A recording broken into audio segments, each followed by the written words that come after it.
Hi, this is Mrs. Oakley, and today we're going to look at Unit 5, Lesson 7A. Now, you're only going to do part of the notes again because this is part A. Today we're going to be looking at percents and fractions using decimals. So to write a percent as a fraction, we can use the decimal form of the percent and place value to write the fraction. So 40% as a fraction. So first and foremost, we're going to write it as a decimal. So I'm going to take 40. And I'm going to move the decimal, right? 1, 2. So this is going to equal 0.40. Now, all I need to do is say 40 over 100. And then I can simplify this by dividing this by 10, which would get me 4/10. I could divide it again by 2, which could get me 2/5. Okay, so again, 54. Why is my pen not writing? There it goes. 1, 2 equals 0.54. We'll make it 54 over 100, because that's what place value ends in.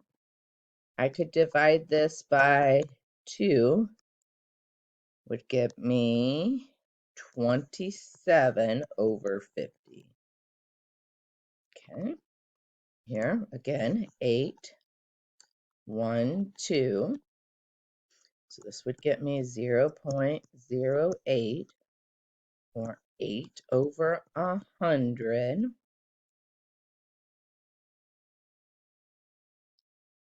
I could divide this by 4 and get 2 over 25.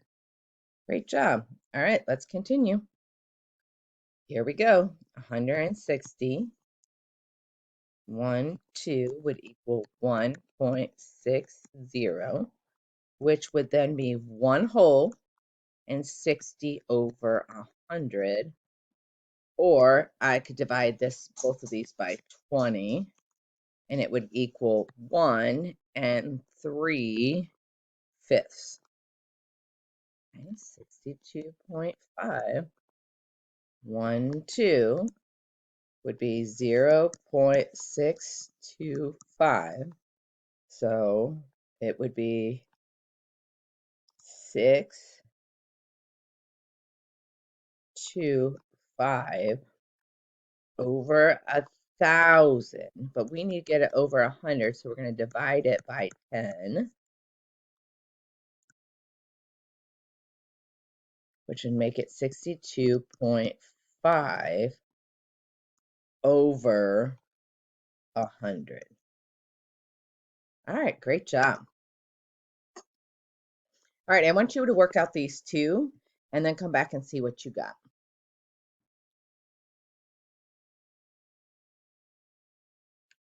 Actually, these four, sorry. All right, so you should have moved the decimal 1, 2, and you should have gotten 0.425. Remember, when we did this before, we said this was 425 over 1,000, and then we divided it by 10, and we got 42.5 over 100. Okay, so 245, place our decimal 1, 2. So this is equal to 245 over 100. If I simplify that by dividing by 5, I get 2 and 9 over 20. Okay, moving 2 places, 1, 2. This would be 328 over 1,000 divided by 10, and we get 32.8 over 100. We go again, 76.5, 1, 2 equals 765 over 1,000. Divide by 10, and we get 76.5 over 100. All right, that's the end of Unit 5, Lesson 7A. Go ahead and head back to class craft, and I'll see you back here for Lesson 7B.